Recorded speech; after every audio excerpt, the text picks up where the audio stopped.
خیبر پختونخوا میں فتنہ الخوارج کا گٹھ جوڑ ایک بار پھر بے نقاب ہو گیا۔ خارجی بادشاہ اور خارجی راکٹی کی آڈیو لیک منظر عام پر آ گئی ہے۔ خارجی بادشاہ افغانستان اور خارجی راکٹی جنوبی وزیرستان میں موجود ایم پی اے آصف محسود سے ہمدردی، اغوا اور بھتہ لینے سے روک دیا۔ راکٹی دہشت گرد نے ایم پی اے کو بھتے کا پرچہ دیا اور اس کی تلاشی لی۔ خارجی بادشاہ نے مداخلت کی اور راکٹی کو حکم دیا کہ آصف محسود کو اغوا نہ کیا جائے۔ اس آڈیو لیک میں ایسا سنا جا سکتا ہے۔ آپ کو بتائیں کہ خارجی بادشاہ نے مداخلت کی اور راکٹی کو حکم دیا کہ آصف محسود کو اغوا نہ کیا جائے۔ خارجی بادشاہ نے کہا کہ ایم پی اے کو جانے دیا جائے، تلاشی لینے پر معذرت کی جائے۔ اس آڈیو میں کیا سنا جا سکتا ہے آپ کو بھی سنواتے ہیں۔ السلام علیکم ورحمۃ اللہ۔ السلام ورحمۃ اللہ۔ صاحب خیریت؟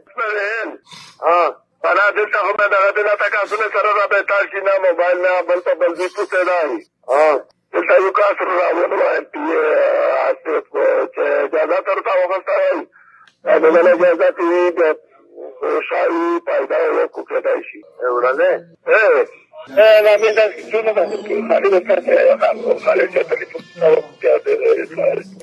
بس آج اجازه ورکړه چې نماز جمع سره کړي زکات مې جمع وایي خپل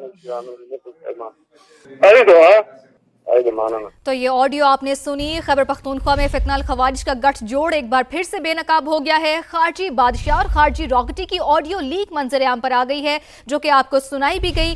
خارجی بادشاہ افغانستان اور خارجی راکٹی جنوبی وزیرستان میں موجود، جبکہ ایم پی اے آصف محسود سے ہمدردی، اغوا اور بھتہ لینے سے روک دیا گیا۔ آڈیو میں ایسا سنا جا سکتا ہے، راکٹی دہشت گرد نے ایم پی اے کو بھتے کا پرچہ دیا اور اس کی تلاشی لی۔ خارجی بادشاہ نے مداخلت کی اور راکٹی کو حکم دیا کہ آصف محسود کو اغوا نہ کیا جائے۔ آڈیو لیک میں ایسا صاف صاف سنا جا سکتا ہے، ایم پی اے کو جانے دیا جائے اور تلاشی لینے پر معذرت کی جائے۔ خارجی بادشاہ کی جانب سے ایسا کہا گیا، جبکہ خارجی راکٹی نے کہا کہ ایم پی اے آصف محسود کو کوئی نقصان نہیں پہنچایا گیا، افغان خوارج عناصر کے حکم پر عمل کیا جا رہا ہے۔ آڈیو لیک میں ایسا صاف صاف سنا جا سکتا ہے کہ افغان خوارج عناصر کے حکم پر عمل کیا جا رہا ہے۔ تو آپ کو یہاں ایک بار پھر سے اپڈیٹ کرتے چلے کہ خیبر پختونخوا میں فتنہ الخوارج کا گٹھ جوڑ ایک بار پھر سے بے نقاب ہو چکا ہے۔ خارجی بادشاہ اور خارجی راکٹی کی آڈیو لیک منظر عام پر آ گئی ہے۔ خارجی بادشاہ افغانستان اور خارجی راکٹی جنوبی وزیرستان میں موجود ہے، جبکہ ایم پی اے آصف محسود سے ہمدردی، اغوا اور بھتہ لینے سے روک دیا گیا ہے۔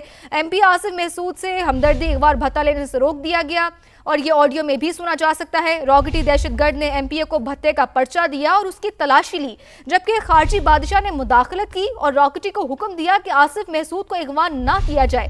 آڈیو میں ایسا صاف صاف سنا جا سکتا ہے کہ ایم پی اے کو جانے دیا جائے اور تلاشی لینے پر معذرت کی جائے، ایسا کہا گیا ہے، جبکہ خارجی راکٹی نے کہا کہ ایم پی اے آصف محسود کو کوئی نقصان نہیں پہنچا ہے، اور مزید آڈیو لیک میں کہا گیا کہ افغان خوارج عناصر کے حکم پر عمل کیا جا رہا ہے۔ بالکل، اپنے ناظرین کو یہاں پر بتائیں کہ ایم پی آصف محسود سے ہمدردی، اغوا اور بھتہ لینے سے روک دیا گیا۔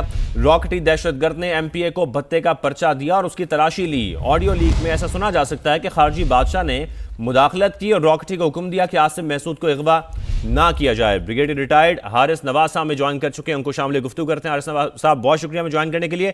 حارث صاحب، جس طریقے سے اس آڈیو کو سنا جا سکتا ہے، یہ تو صاف سنائی دے رہا ہے کہ کس طریقے سے گٹھ جوڑ ہے یہاں پر ایک سیاسی جماعت کی ایم پی اے کا اور فتنہ الخوارج کا، اور اس گٹھ جوڑ کو ایک بار پھر بے نقاب ہوتا ہم دیکھ رہے ہیں اس آڈیو لیک کے ذریعے۔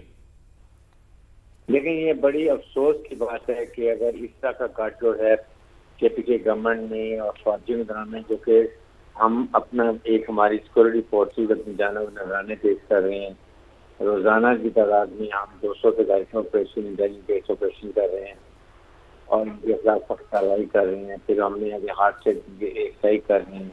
اگر ہم اس طرح کی ہمیں خبریں ملتی ہیں، یہ بہت افسوس کی بات ہے، جس میں خاص طور پہ آپ نے دیکھا کہ افغانستان میں ایک بیٹھے جو خارجی بادشاہ نے جو ایک اس کے بعد آپ نے اس کے بعد ایک پرچہ دیا ہے، جس میں جنوبی ہندوستان کے آصف کو انہوں نے ایک آصف محسود کو چیک کیا، اس کے بعد فوراً اس سے بادشاہ کا رنگ آ جاتا ہے اور وہ آگے کہتا ہے کہ اس کو جو یہاں پر پارٹی کا ایک رکن ہے اس کو کہ اس کو نہ اس کی عزت کریں، اس کو نقصان نہ پہنچے، ہمدردی کا اظہار کیا جاتا ہے۔ یہ اس سے یہ پتہ چلتا ہے کہ واقعی کی کے پی کے کی حکومت میں اور فوجیوں میں کا گٹھ جو ہے، اور یہ ایسے بالکل نہیں ہونا چاہیے۔ اس سے اب یہ سوچنے کہ کتنا نقصان ہو رہا ہے ہماری سیکورٹی فورسز کو اس کے بعد جو اگر کے پی گورنمنٹ ساتھ نہیں دیتی ہے تو اسی کی وجہ سے ہمارے ملک وقت بیسیکلی ختم بھی نہیں ہو رہی ہے. تو اس لیے ان چیزوں کو روکنے کے لیے سب سے ضروری یہ ہے کہ کے پی کی حکومت کو چاہیے کہ کھلا جو ہے وہ اس کو کوشش حکومت پاکستان میں کھڑی ہو. اور یہ جو فوجی ہے سرونا راکٹی ہے مجھے بتائیے کہ وہ اس کو کہہ رہے کہ بادشاہ کہہ رہے کہ یہ معافی مانگو معذرت کا اظہار بھی کرو اور آئندہ ایسا نہ کرو. اب اس سے اندازہ لگا لیں کہ یہ کتنا ایک منفی طریقہ ہے اور اس سے کتنا نقصان ہو رہا ہے. اس لیے میں یہ بات کر رہا ہوں اس کو جذبہ سوچنا یہ کیا اس سے ہم اپنے ملک کو نقصان پہنچا رہے ہیں, ملک اس کو فورسز کو نقصان پہنچا رہے ہیں, ایک نیگیٹو جو امیج وہ دے رہے ہیں یہ ختم ہونے کی بات ہے. اس لیے اس کے لیے سب کو مل کے جب تک ہم کارروائی نہیں کریں گے یہ بیسیکلی ختم نہیں ہوگی. اس لیے کے پی کی گورنمنٹ حکومت پاکستان اور سیکورٹی فورس گیا کیونکہ اور آن ون پہ تبھی ملک سے ختم ہو سکتی ہے. بالکل حارث نواز صاحب آپ بالکل درست کہہ رہے ہیں. تو آپ کو نہیں لگتا کہ جب اس طرح کی آڈیوز سامنے آتی ہیں تو جو پاکستان کا موقف ہے وہ مکمل طور پر جسٹیفائی کر دیتی ہیں پوری دنیا کے سامنے؟ بالکل. یہ جب آڈیو ایسی آڈیو کیسے ظاہر ہے کہ یہ سوشل میڈیا پہ چلتی ہے اور دنیا میں جاتی ہے تو وہ کہیں گے کہ پاکستان کی حکومت میں کے پی پروونشل گورنمنٹ جو سب سے زیادہ افیکٹو ہے جہاں سب سے زیادہ ہمارے پشتون بہن بھائی نقصان ہو رہا ہے, شہادتیں دے رہی ہیں, ان کے لائف اینڈ پراپرٹی کا نقصان ہو رہا ہے, اور وہیں پہ حکومت کے جو کچھ پولیٹیکل لیڈرز ہیں وہ جا کے اس سے کسی کو تعلق ہے افغانستان میں بیٹھے فرضیوں کے ساتھ, اس سے بڑا نیگیٹو افیکٹ آتا ہے. اور جو ہم فیلڈ مارشل سے آصم نے جو بات کرتے ہیں انلیگل اسپیکٹرم جی وہ جو ہے نا وہ ختم جب تک نہیں ختم ہوگا یہ دہشت بھی ختم نہیں ہوگی. جس میں ہنڈی ہے, اسمگلنگ ہے, نارکوٹکس ہے, سگریٹ کی اسمگلنگ ہے, گاڑیوں کی اسمگلنگ ہے, یہ سارا پیسہ جو ہے نا یہ دہشت گردوں ہو جاتا ہے. اور اس میں حکومت کے ادارے گورنمنٹ کے لوگ بھی انوالو ہیں اس کے اندر. اور جب تک پوری government whole heartedly security force کے ساتھ کھڑی نہیں ہوگی یہ مسئلہ حل نہیں ہوگا. اور آپ حکومت ذمہ دار ہوتی ہے اپنے عوام کی جان مال کی حفاظت. اگر وہی حکومت فوجیوں سے مل جائے تو آپ خود دیکھ لیں اسے کتنا نقصان ہے. ٹھیک ہے حارث صاحب ہمارے ساتھ رہیے. سینیٹر اور سینئر سیاستدان زاہد خان بھی ہمارے ساتھ موجود ہیں. زاہد خان صاحب بہت شکریہ ہمیں جوائن کرنے کے لیے. زاہد خان صاحب آج جو ہم یہ جو آڈیو سن رہے ہیں اور اس آڈیو میں جس طریقے سے ایک گٹھ جوڑ ہے جو خیبر پختونخوا میں فتنہ الخوارج کے ساتھ وہ بے نقاب ہوتا دیکھ رہے ہیں, اس پر آپ کیا رائے رکھتے ہیں؟ دیکھیں جی آپ یہ سیدھی سی بات ہے, یہ آج کی بات نہیں ہے, یہ تو جب سے یہ پی ٹی آئی کی حکومت آئی ہے اور آپ کو یاد ہوگا بہت پہلے سے ہم چیختے رہے ہیں کہ ان کے لوگ ان کو بتا دیتے ہیں, ان کو یہ ان کے سہولت کار ہے. اور ٹی ٹی پی اور پی ٹی آئی میں کوئی فرق تو ہے نہیں. اور وہاں پہ جتنے بھی اسمگلنگ ہوتی ہیں جو بتخوری ہوتی ہے اس میں یہ ان کے ساتھ شریک ہے, چاہے کہ ان کے ایم پی اے ہے چاہے ان کے کوئی بھی وہ بات ہو, ہمیشہ کے لیے انہوں نے یہ کام کیا ہے. ابھی جو ہمارے صوبے میں یہ صورتحال ہے اس کی ذمہ داری ظاہر ہے کہ پی ٹی آئی کے اوپر ہے. اگر جب تک پی ٹی آئی نے انرشپ نہ لیا ہو اور فورسز کے ساتھ نہ کھڑے ہو تو پھر کیسے منائے گا؟